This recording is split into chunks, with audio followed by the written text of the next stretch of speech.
الحمد لله و الصلاة و السلام علی رسول الله. اما بعد، سوال شده است که آیا بعد از تلاوت قرآن صدق الله العظیم گفتن درست است یا نیست؟ بارک الله فیکم.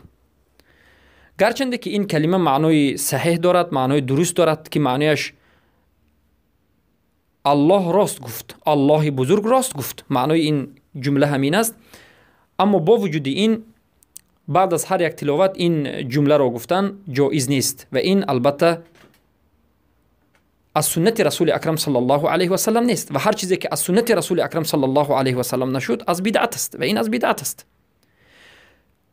زیرا در حدیث های صحیح میبینیم در متفق علیه و غیره که در زمان رسول اکرم صلی الله علیه و سلم در نزد رسول الله صلی الله علیه و سلم صحابگان تلاوت میکردند، با مانند عبدالله ابن مسعود،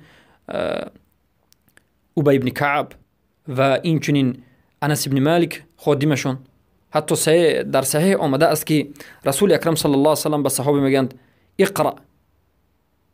بعد صحابه سوال میتن به رسول الله که کیف اقرأ و علیک انزل، چگونه من قرائت میکنم به تو قرآن رو در حالتی که قرآن به تو نازل شده است؟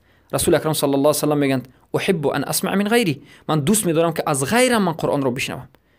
سوره تلاوت کرده میگند و حتی آمدم به آیت که و انک علی هؤلاء شهید، ای محمد صلی الله علیه و سلم تو به همه امت ها شهید هستی. پیامبر گفتند حسبک و فی روایت قف او امسک، تو همینجا کافی است، بله بس بکن. و نظر کردم که میگن فان عیناه تذفران، من به رسول الله نظر کردم که از دو چشمشان آب میریزد. این حدیث چی دلالت میکرد؟ این حدیث دلالت میکرد که رسول اکرم صلی الله علیه و سلم صحابه رو نگفتند که قل صدق الله العظیم، صدق الله العظیم بگو و تلاوت رو بس کن، نگفتند، بلکه گفتند تلاوت رو خاموش کن، یعنی همینجا ایست، همینجا توقف کن.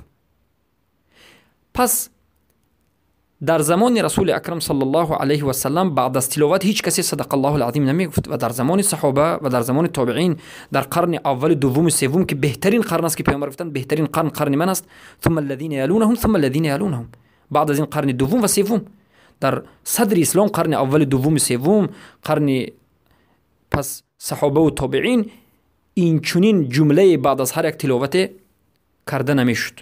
بارک الله فیکم. پس بهترین هدی این هدی رسول الله است، بهترین منهج رسول الله است و باید ما متابع سنت رسول اکرم صلی الله علیه و سلم بکنیم. پس بعد از تلاوت قرآن صدق الله العظیم وجود ندارد. بارک الله فیکم. و این بدعت